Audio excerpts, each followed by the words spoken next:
Okay, Mark, thanks for taking the time to talk to us. Describe your beliefs or lack thereof. How would you categorize yourself? Well, I grew up originally, my parents took me to the Methodist Church, but by the time I was about 12 years old, I realized that it was more of a social club than anything else. Really wasn't that much into God or religion, and I've always been a science nerd from day one, so I'm looking for, some kind of proof of what's going on, what is called empirical evidence to support any claims. And of course, the church couldn't support any of their claims, so I was very skeptical. Referred to myself as an agnostic for quite a few years, and then I just decided, now this is not working at all, and I consider myself an atheist at this point in time. So you're a full-blown atheist? Full-blown, atheist at this point in time. Now, what would you say to someone who might suggest that if it requires faith on the one hand to believe in God, there's some arrogance in saying that certainly God does not exist? I mean, none of us really knows, right?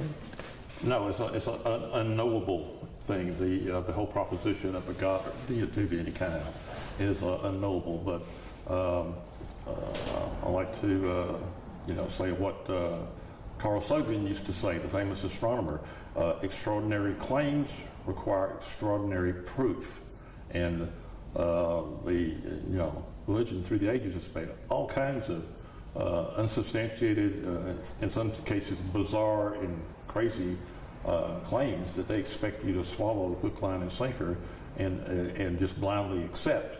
And myself and people like me, we like to do a little bit more critical thinking and engage our critical thinking skills to analyze the situation and not depend on just hearsay and other such nonsense. Yeah. Well, nonsense is pretty strong. Would you acknowledge that yours is a belief too, just like belief in God is a belief? No, it's not really a belief. I'm just more skeptical. I could believe in something if I had empirical evidence to support it. Okay. But not at this point in time. All right. Lots of small towns in Georgia, lots of big towns in Georgia. Most Americans practice some form of faith.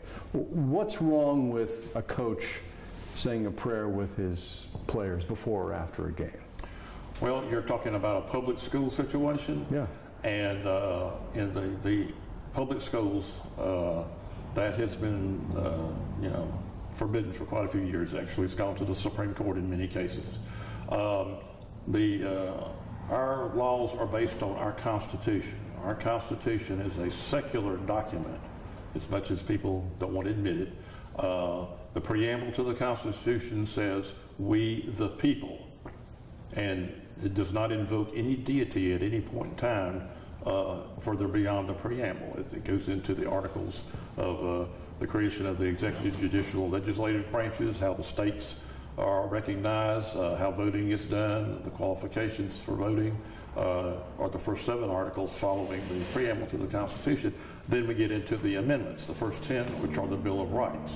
And the first one of those rights is the right to freedom of religion, assembly, press, all those very important freedoms. Is the First Amendment to the Constitution. Right. So. And some of the people who are offended by what you folks are doing say, look, these coaches ought to be free to express their religious belief, even in a context at school, in some circumstances. No, because that is a de facto endorsement of that religion by the government. That's the way the courts see it. And the government must remain neutral on matters of faith. They cannot stop people from practicing their faith in any shape, form, or fashion, but on the other hand, they cannot endorse or support it through the public school system. Yeah. It seems clear that from a Supreme Court standpoint, you folks have the law on your side, and yet you know you've made a lot of people angry by making this point as strongly as you have. Well, yeah, we make people angry, but they need to go back and reread the Constitution, and they need to understand that our forefathers put that in our Constitution because they saw what religion did to destroy most of the European monarchs and a lot of other countries around the world. At the time they were writing the Constitution, and they didn't want that kind of strife to tear our country apart. So that's what they put in there: the complete freedom of conscience, basically. So, well, what would you say to someone in Coweta County or Towns County who says that you folks are trying to force your secular values down their throats? That their community's perfectly fine with this? Well, the problem there is we want people to adhere to the existing laws, and the existing laws forbid that. And like I said, it was, the de facto endorsement of one specific religious belief over any others in the public schools is not right. It's against the law, has been for a while, will continue to be.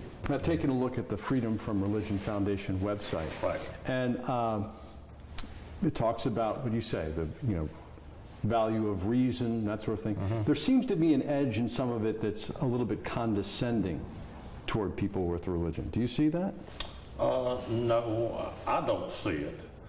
People who are, in my estimation, people who have a chip on their shoulder and they want to be persecuted or martyred could read anything they want to into that.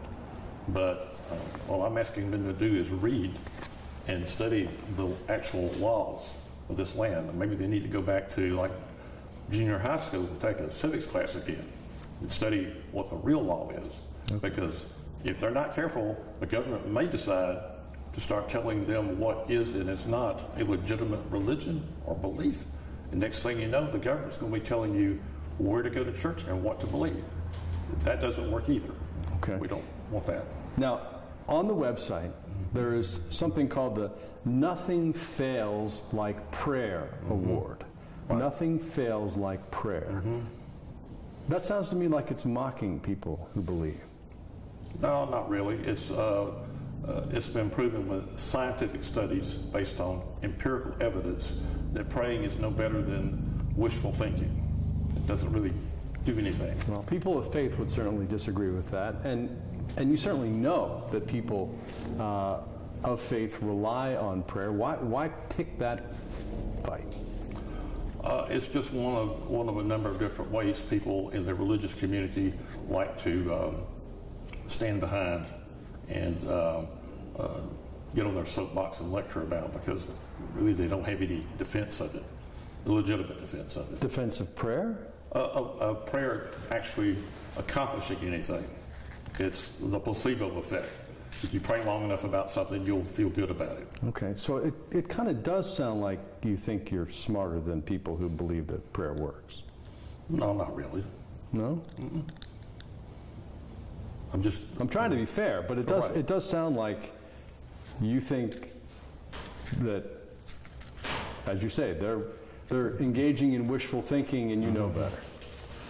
Well, I know from empirical evidence supported studies that prayer is essentially wishful thinking. It has, like I said, the placebo effect. If they want to pray, they can go for it. If it makes you feel good, go for it. I have no objection to you praying. You can pray 24/7. I don't care. But don't try to put it off on me.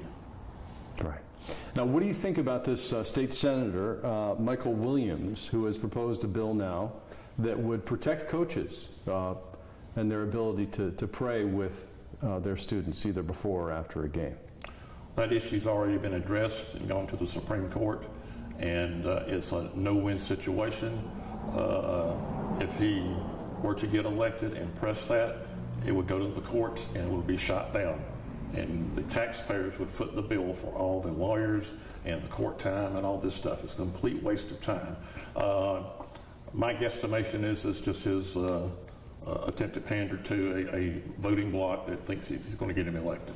Okay. You guys have been in the news quite a bit recently. So how is it that you get these particular causes? Is it folks whose children are in classrooms or in class situations who call the foundation and say, hey, this is going on and it's not right? Yes, that's where the origination of all these complaints against these people doing religion in the public schools come from individuals who are in those schools and have children in those schools. and they want this, simply compliance with existing law. That's all we're asking for. Nothing new, just comply with existing law with regard to separation of church-state issues. In this recent case in Towns County, it was a parent who came in Right. and read a Bible story to a kindergarten class. Right. A parent, a person of faith, is there a problem with that? Not in a public. It should not be done in a public school. Why do they have to come to the class in a public school? You have a captive audience of children from all backgrounds, all different possible faith combinations or lack thereof. So using a captive audience in a public school, like I said, it's been ruled on by the courts, is not acceptable. What kind of reaction are you getting personally, and what kind of reaction is your organization getting from people who feel aggrieved? Well, I have been a person of little or no faith my entire life. I'm a native of Georgia, from right here in the Atlanta area. Everything from being essentially ignored as a non-person to insulted and some occasional death threats from people who are claim to be devoutly religious, who issue death threats against me. So it's a full spectrum of all kinds of things. Nobody's pulled a gun on me yet, but never know what's going to happen. So, has there been a time in your life when you've had a sort of foxhole circumstance, either death or scare, and you've actually reconsidered your lack of belief in God? No, never have. That's just the plain simple truth of it. I know a number of people like that. When people are put under extreme stressful conditions, they have second thoughts about it. But no, I personally have not. A little bit of an irony that the Free Thought Society meets in an old church and sits in church pews to listen to speakers. Right. It is a bit ironic, but that's just the way it happened to be. We got a good deal on the buildings. We needed a meeting hall, so that's how it came about. And what are your organization's meetings like? What do you do? Is it anything like church? No.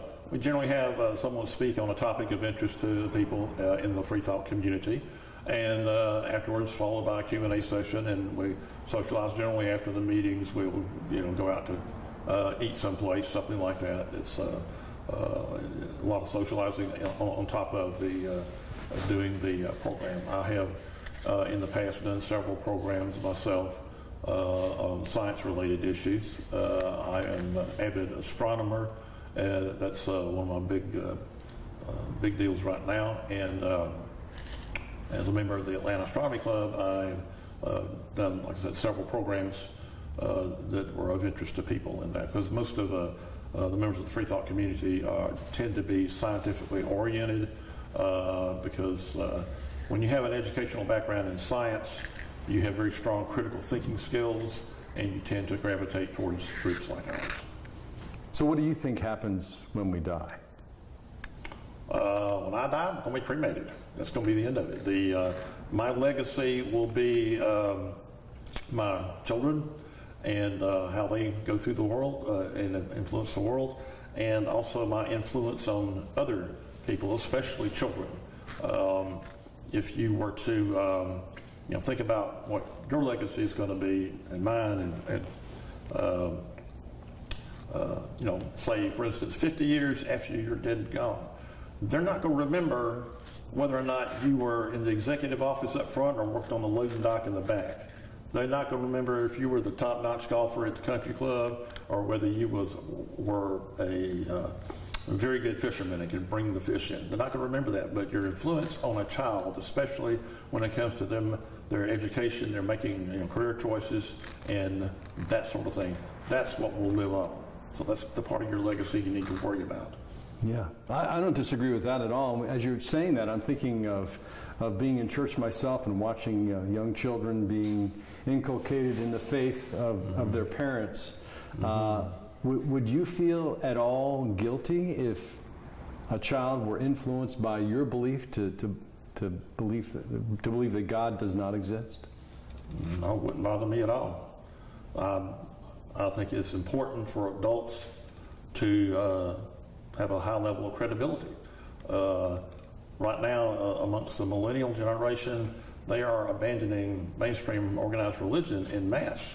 And one reason is because they've been taught this basically what they consider to be a fairy tale in the Bible, and it doesn't work for them.